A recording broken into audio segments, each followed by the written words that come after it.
So these two invite me to Alex's office to discuss taking on a geezer by the name of Paul Sykes, who was under their wing.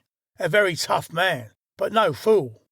In a dozen or so years he'd spent behind bars, he'd not only got himself a couple of university degrees and a city and guilds in bricklaying, he built himself up to a professional standard in the ring.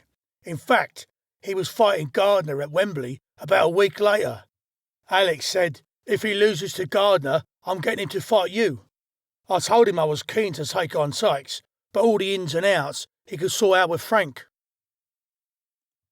Frank, Bobby and me went to Wembley to see the fight. Before we went in, we saw Alex pull up in his big white Rolls Royce and outstep Paul Sykes.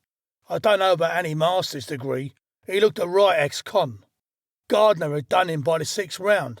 Just before it was stopped on a technical knockout, I was watching one of Paul's seconds jumping up and down in a corner and screeching like a girl, do this, do that, box him, throw a left. It was getting on my tits. I don't know about Sykes. All of a sudden, Paul turns to the second, dodgy thing to do in the middle of a fight, and shouts, fucking shut up. Then Jim Brimmel, the ref, grabbed his arm and signalled the fight was over.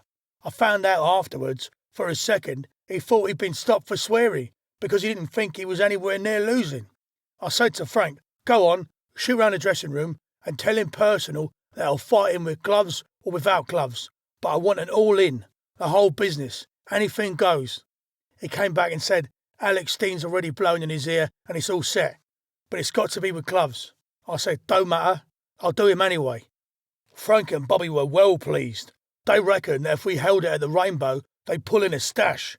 They put me down for a chunk, which I thought was a bit skinny, but I didn't say anything. It was better than a kick in the nuts, though I'd probably get a couple of them before I picked up the wedge. So I went back to training again. After seeing Sykes perform at Wembley, I reckon he's a pushover for me anyway. But Mickey said we better cover all the angles, and one of them was to take a run up to Blackpool and have a word with a bloke who used to train Sykes.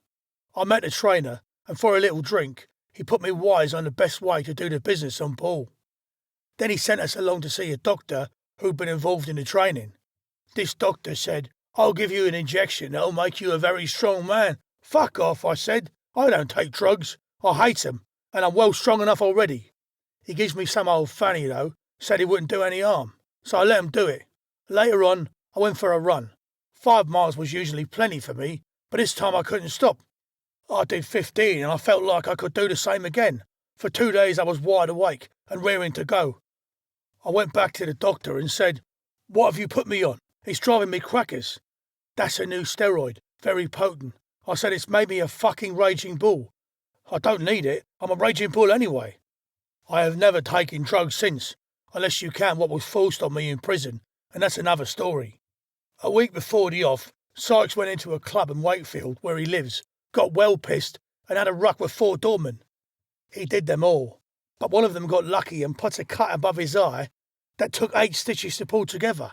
Then he was on the blower to Alex, saying the fight's off and we're all bollocksed. This fight's been hyped all over the place. Bout of the century and all that cobblers that sell the tickets. It's been all over the papers and on television. Then Frank gives me a knockback when he says 10. It's all out the window.